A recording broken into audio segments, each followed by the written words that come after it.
Cook County Jail rises from Chicago's near west side like a concrete city sealed off from the rest of the world. From the outside, it looks immovable, thick walls, narrow windows, coils of razor wire cutting the skyline into jagged lines. Inside, it is never still. Metal doors slam day and night. Voices echo through corridors built to carry sound. Every movement is watched, recorded, and logged, yet violence still finds its way into the smallest spaces. This jail is not a temporary stop for most of the men inside. For many, it becomes a pressure chamber where fear, aggression, and survival instincts collide long before a trial ever begins. Cook County Jail holds thousands of detainees at any given time, many of them young, many of them accused but not convicted, all of them stripped of privacy and control the moment the steel doors close behind them. The jail is divided into housing divisions and tiers, with cells stacked vertically, each one barely large enough for two men to exist without touching. In these confined spaces, power is everything. Who controls the cell? Who controls the tier? Who can intimidate, who can hurt, and who can do it without consequences?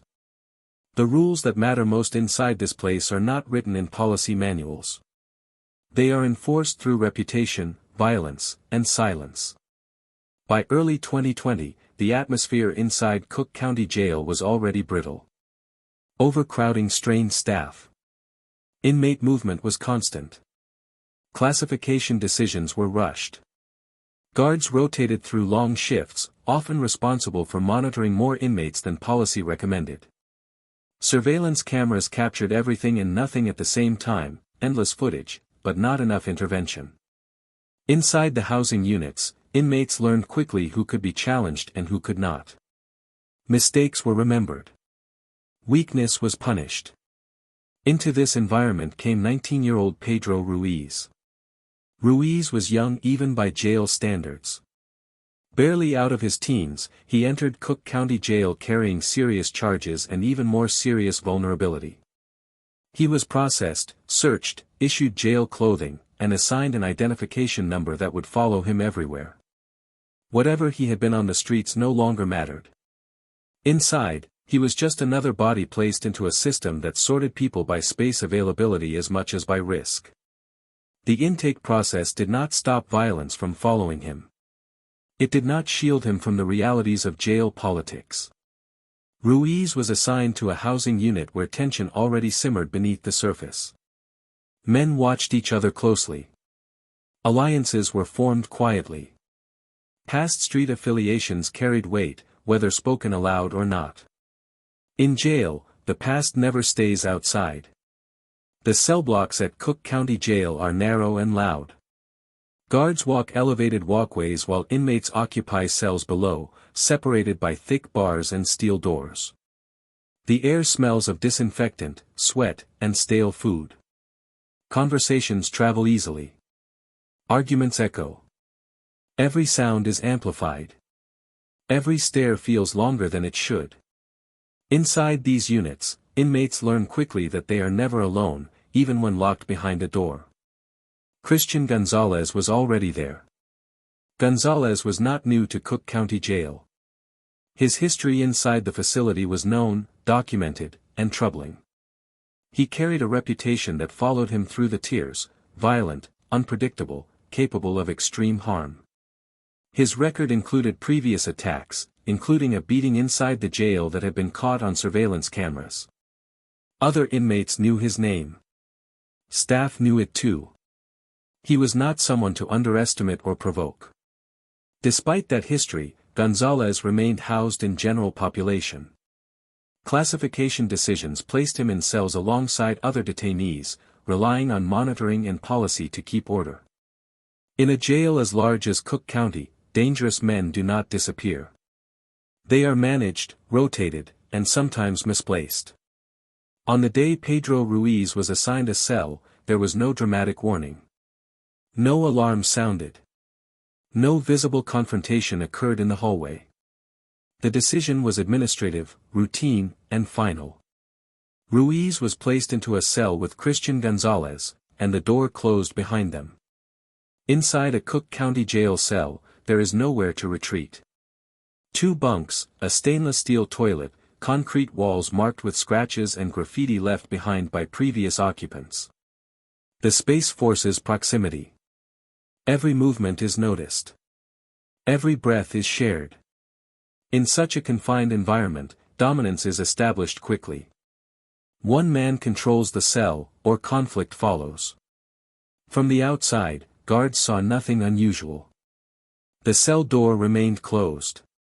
The tier moved on with its rhythm, count, movement, lockdown, repeat.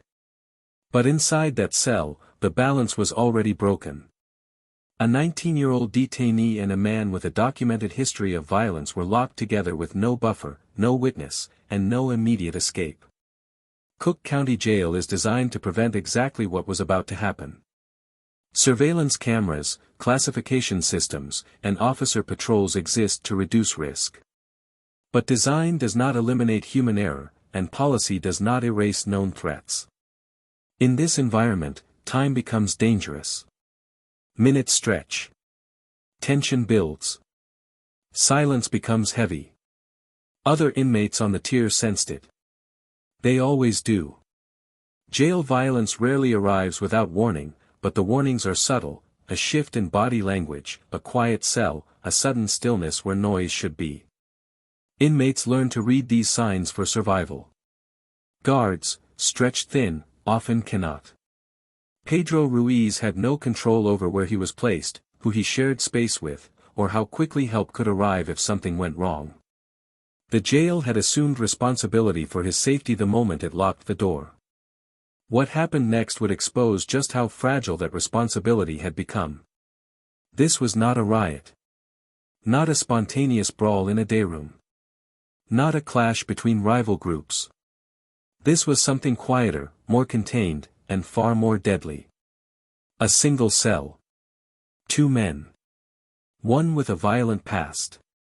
One with nowhere to run. The stage was set inside Cook County Jail long before the first blow was struck. Inside Cook County Jail, power does not announce itself loudly. It settles quietly into the corners of cells, into the way one man stands while another sits, into who speaks first and who stays silent.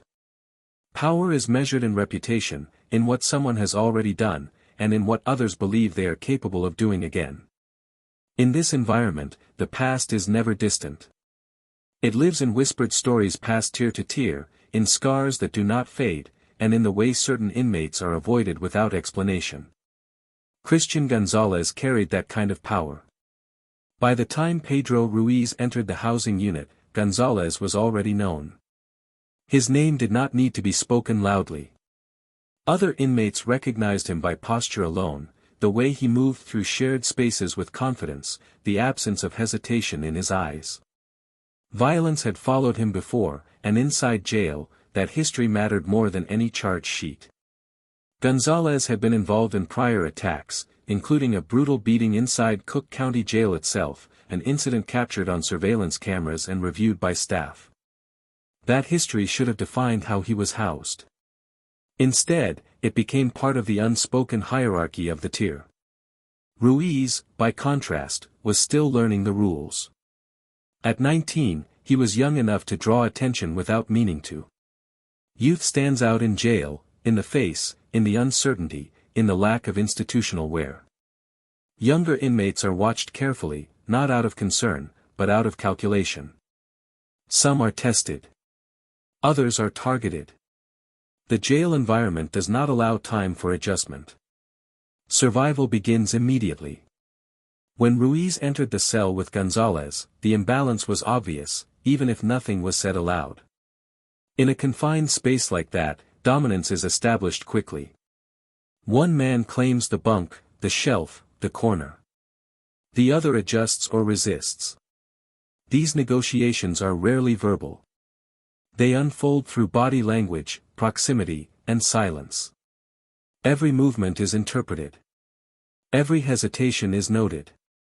Gonzalez had no need to rush. Power inside a cell does not always arrive with sudden violence. Sometimes it arrives slowly, deliberately, forcing the other person to feel trapped long before any physical contact occurs. In jail, psychological pressure is often the first weapon. It strips away confidence, creates fear, and isolates the weaker inmate even while sharing the same space. Ruiz had no allies in that cell. No witnesses. No immediate way out. The steel door that locked behind him removed the last illusion of choice. Whatever dynamics existed on the tier outside mattered less once that door closed. Inside, control belonged to whoever could enforce it. Cook County Jail relies heavily on classification systems to prevent these exact situations.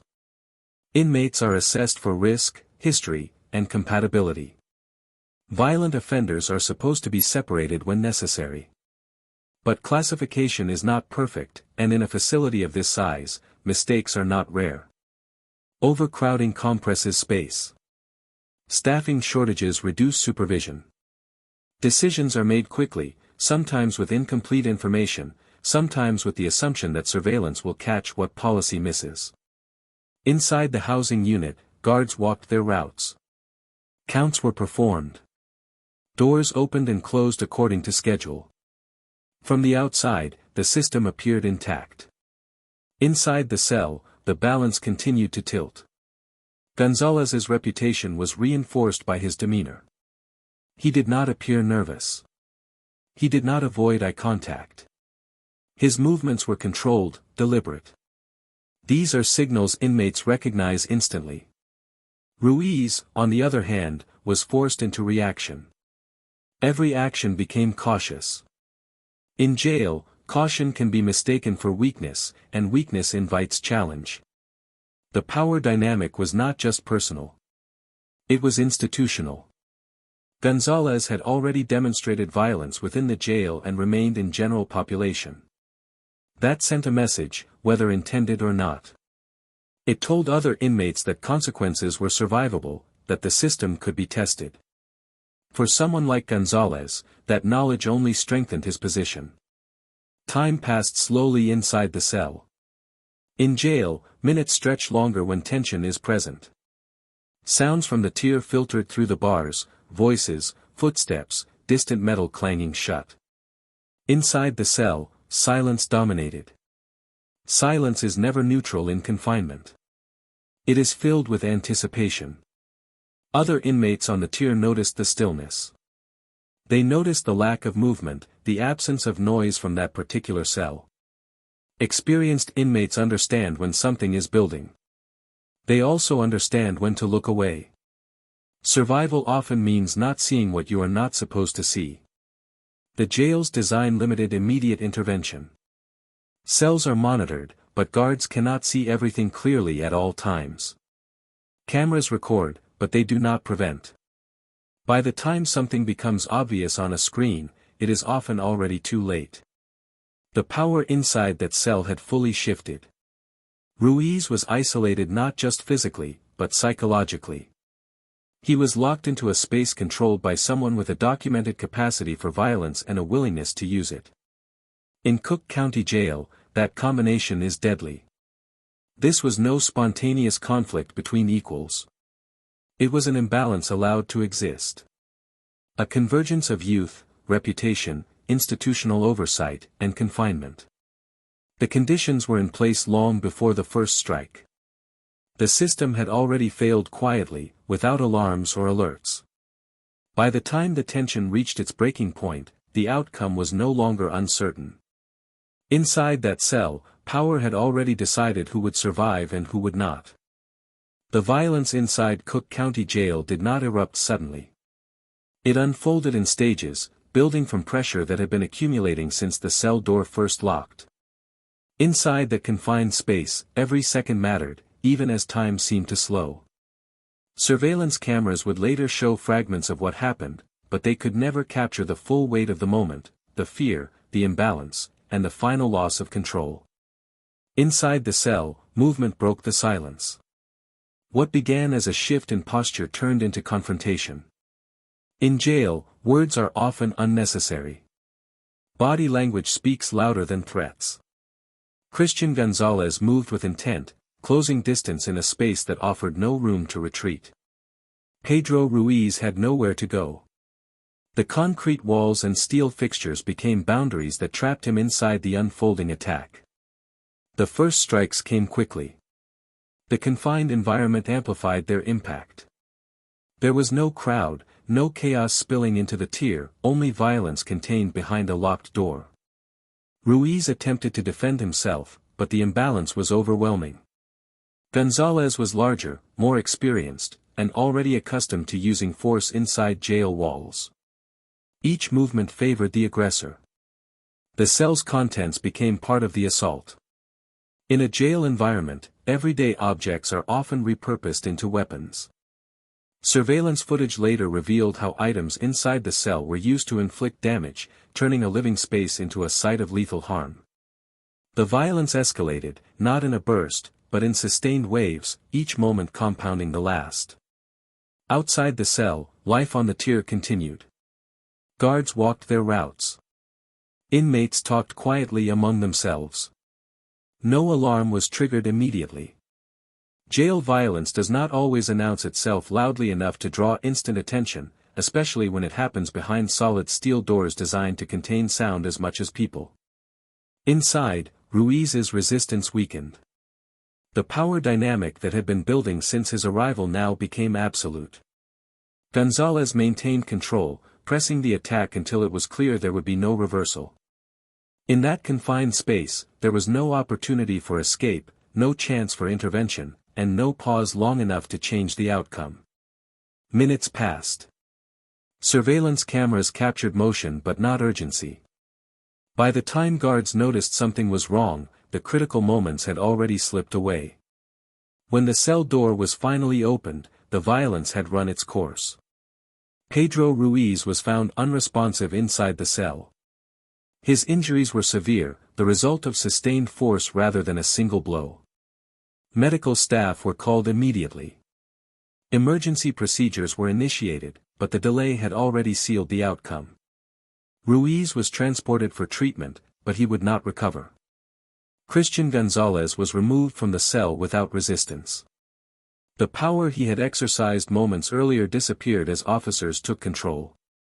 Inside jail, violence is often followed by silence, a sudden, heavy quiet that settles over the unit as inmates process what they have witnessed and what it means for them. The cell was secured. The tier was locked down. Surveillance footage was preserved. What had occurred inside that small concrete room would soon become evidence, reviewed frame by frame, analyzed by investigators, attorneys, and administrators. But no review could undo what had already happened. This was not a riot. Not a spontaneous clash between rival groups.